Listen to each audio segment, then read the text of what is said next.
ದೇಶದ ರಾಜಕಾರಣದಲ್ಲಿ ಸುದೀರ್ಘ ಇತಿಹಾಸ ಹೊಂದಿರುವ ಮಾಜಿ ಪ್ರಧಾನಿ ಎಚ್.ಡಿ. ದೇವೇಗೌಡ ತಮ್ಮ ಬಾಳ ಸಂಗಾತಿ ಚೆನ್ನಮ್ಮ ಅವರನ್ನ ಕಳೆದುಕೊಂಡಿದ್ದಾರೆ. 72 ವರ್ಷಗಳ ಕಾಲ ಸುದೀರ್ಘ ದಾಂಪತ್ಯ ನಡೆಸಿದ ಆದರ್ಶ ದಂಪತಿ ದೇವೇಗೌಡ ಮತ್ತು ಚೆನ್ನಮ್ಮ ಅವರದ್ದು. 1954ರಲ್ಲಿ ಇವರಿಬ್ಬರ ವಿವಾಹ ನಡೆದಿತ್ತು. ಅಲ್ಲಿಂದ ಇಲ್ಲಿಯವರೆಗೆ ಒಂದು ದಿನವೂ ಚೆನ್ನಮ್ಮ ಅವರನ್ನ ಬಿಟ್ಟು ಊಟ ಮಾಡಿಲ್ಲ. ಗೌಡರಿಗೆ ದೆಹಲಿಗೆ ಹೋಗಿ ಅಲ್ಲೂ ಮುದ್ದೆಯನ್ನ ಮಾಡಿಕೊಟ್ಟಿದ್ರು. ಎಲ್ಲೇ ಹೋಗ್ಲಿ ಜೊತೆಯಲ್ಲೇ ಹೋಗ್ತಾ ಇದ್ರು. ಈ ಜೋಡಿ ಸಮಾಜಕ್ಕೆ ಆದರ್ಶ ದಂಪತಿಯಾಗಿ ಅನೇಕರಿಗೆ ಮಾದರಿಯಾಗಿದ್ರು. ಹೀಗಿರುವಾಗ ಅವರ ಕುಟುಂಬದ ಮೇಲೆ ಭೀಕರ ಆಸಿಡ್ ದಾಳಿ ನಡೆದಿತ್ತು. ಆ ಘಟನೆ ಈಗ ಬರ್ತಿ 25 ವರ್ಷಗಳು ಕಳೆದಿದೆ.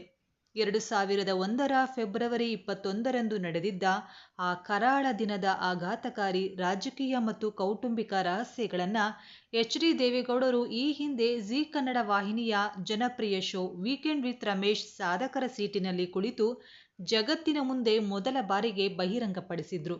ರಾಜಕೀಯ ವೈಷಮ್ಯ ಮತ್ತು ಕೌಟುಂಬಿಕ ಕಲಹದ ಹಿನ್ನೆಲೆಯಲ್ಲಿ ನಡೆದಿದ್ದ ಈ ದಾಳಿಯ ಸಂಪೂರ್ಣ ವಿವರಗಳು ಮತ್ತು ಆ ನಂತರದ ಬೆಳವಣಿಗೆಗಳು ಅತ್ಯಂತ ರೋಚಕವಾಗಿದೆ.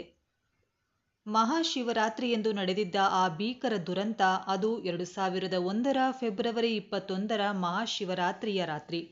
ಹಾಸನ ಜಿಲ್ಲೆ ಹೊಳೆನರಸೀಪುರ ತಾಲೂಕಿನ ಹರದನಹಳ್ಳಿ ಗ್ರಾಮದಲ್ಲಿರುವ ಐತಿಹಾಸಿಕ ಈಶ್ವರ ದೇವಸ್ಥಾನಕ್ಕೆ ದೇವೇಗೌಡರ ಕುಟುಂಬವು ವಿಶೇಷ ಪೂಜೆಯನ್ನ ಸಲ್ಲಿಸಲು ತೆರಳಿತು. ರಾತ್ರಿ ಸುಮಾರು 8 ಗಂಟೆಯ ಸುಮಾರಿಗೆ ಪೂಜೆ ಮುಗಿಸಿಕೊಂಡು ಹೊರ ಬರ್ತಿದ್ದಾಗ ಎಚ್.ಡಿ. ದೇವೇಗೌಡರ ಪತ್ನಿ ಚೆನ್ನಮ್ಮ ಹಾಗೂ ಅವರ ಸೊಸೆ ಭವಾನಿ ರೇವಣ್ಣ ಅವರ ಮೇಲೆ ಏಕಾಏಕಿ ಆಸಿಡ್ ಎರಚಲಾಯಿತು. ಈ ಘೋರ ಕೃತ್ಯದಲ್ಲಿ ಚೆನ್ನಮ್ಮ ಹಾಗೂ ಭವಾನಿ ರೇವಣ್ಣ ಇಬ್ಬರು ತೀವ್ರವಾಗಿ ಸುಟ್ಟು ಗಾಯಗೊಂಡು ಆಸ್ಪತ್ರೆಯಲ್ಲಿ ಸಾವು ಬದುಕಿನ ನಡುವೆ ಹೋರಾಟ ನಡೆಸಬೇಕಾಯಿತು. ಆಸಿಡ್ ದಾಳಿಯ ತೀವ್ರತೆಗೆ ಚೆನ್ನಮ್ಮ ಅವರಿಗೆ ಸತತ 2 ತಿಂಗಳುಗಳ ಕಾಲ ಪ್ರಜ್ಞೆಯೇ ಇರಲಿಲ್ಲ. ಆಗ ದೇವೇಗೌಡರು ಬಹಳ ನೊಂದುಕೊಂಡಿದ್ರು. ಈ ಆಸಿಡ್ ದಾಳಿಯ ಪ್ರಮುಖ ಆರೋಪಿ ಬೇರೆ ಯಾರೂ ಆಗಿರದೆ ದೇವೇಗೌಡರ ಸ್ವಂತ ತಮ್ಮ ಬಸವೇಗೌಡರ ಮಗ ಲೋಕೇಶ್ ಆಗಿದ್ದನು. ಆರಂಭದಲ್ಲಿ ದಿನಪತ್ರಿಕೆಗಳು ಇದನ್ನ ಆರ್ಥಿಕ ಸಹಾಯದ ವಿವಾದ ಹಾಗೂ ಕೌಟುಂಬಿಕ ಕಲಹದಿಂದ ನಡೆದ ಘಟನೆಯಂತ ವರದಿ ಮಾಡಿದ್ವು. ಆದ್ರೆ ಇದರ ಹಿಂದಿನ ಅಸಲಿ ಸತ್ಯವನ್ನ ದೇವೇಗೌಡರು ವೀಕೆಂಡ್ ವಿತ್ ರಮೇಶ್ನಲ್ಲಿ ಬಿಚ್ಚಿಟ್ಟಿದ್ರು. ನನ್ನ ತಮ್ಮನ ಮಗನೇ ಆಸಿಡ್ ಹಾಕಿದ್ದು ನಿಜ, ಆದ್ರೆ ಆತನ ಹಿಂದೆ ರಾಜಕೀಯ ಮುಖಂಡರ ಪ್ರೇರಣೆ ಇತ್ತು. ವಾಸ್ತವವಾಗಿ ಅವರ ಸಂಚು ಇದ್ದದ್ದು ನನ್ನ ಮಗ ಎಚ್.ಡಿ. ರೇವಣ್ಣನ ಮೇಲೆ ಆಸಿಡ್ ಹಾಕುವುದಾಗಿತ್ತು. ನಾವೆಲ್ಲ ಮಹದೇಶ್ವರ ಬೆಟ್ಟಕ್ಕೆ ಹೋದಾಗ ರೇವಣ್ಣ ಬಂದಿರಲಿಲ್ಲ. ಹೀಗಾಗಿ ನನ್ನ ಪತ್ನಿ ಮತ್ತು ಸೊಸೆಯ ಮೇಲೆ ದಾಳಿ ನಡೆಯಿತು ಎಂಬುದನ್ನ ಹಂಚಿಕೊಂಡಿದ್ರು. ಆಸಿಡ್ ಎರಚಿದ ಪ್ರಕರಣದಲ್ಲಿ ಲೋಕೇಶ್ ಅಪರಾಧಿ ಎಂದು ಸಾಬೀತಾಗಿ ನ್ಯಾಯಾಲಯವು ಆತನಿಗೆ 8 ವರ್ಷಗಳ ಕಠಿಣ ಜೈಲು ಶಿಕ್ಷೆಯನ್ನು ವಿಧಿಸಿತ್ತು. ಲೋಕೇಶ್ ಜೈಲು ಸೇರಿ ಇನ್ನೂ 4 ವರ್ಷಗಳ ಶಿಕ್ಷೆ ಬಾಕಿಯಿತ್ತು.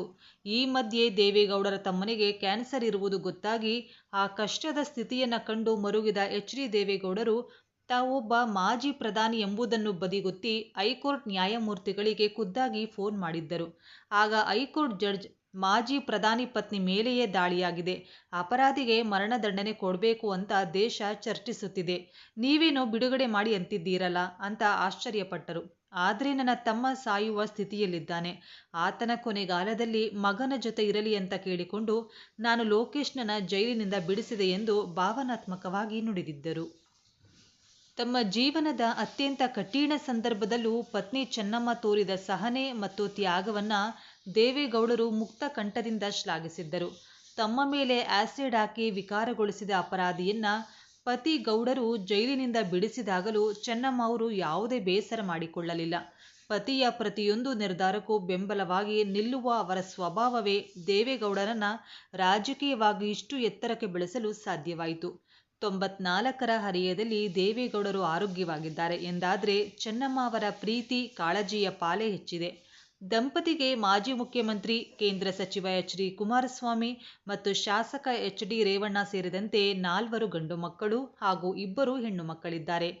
25 ವರ್ಷಗಳ ಹಿಂದೆ ನಡೆದ ಈ ಕರಾಳ ಘಟನೆ ಮತ್ತು ಅದರ ಬೆನ್ನಲ್ಲೇ ನಡೆದ ಕ್ಷಮಾಪಣೆಯ ರಾಜಕಾರಣ ದೊಡ್ಡಗೌಡರ ಕೌಟುಂಬಿಕ ಮತ್ತು ಮಾನವೀಯ ಗುಣಕ್ಕೆ ಸಾಕ್ಷಿಯಾಗಿದೆ.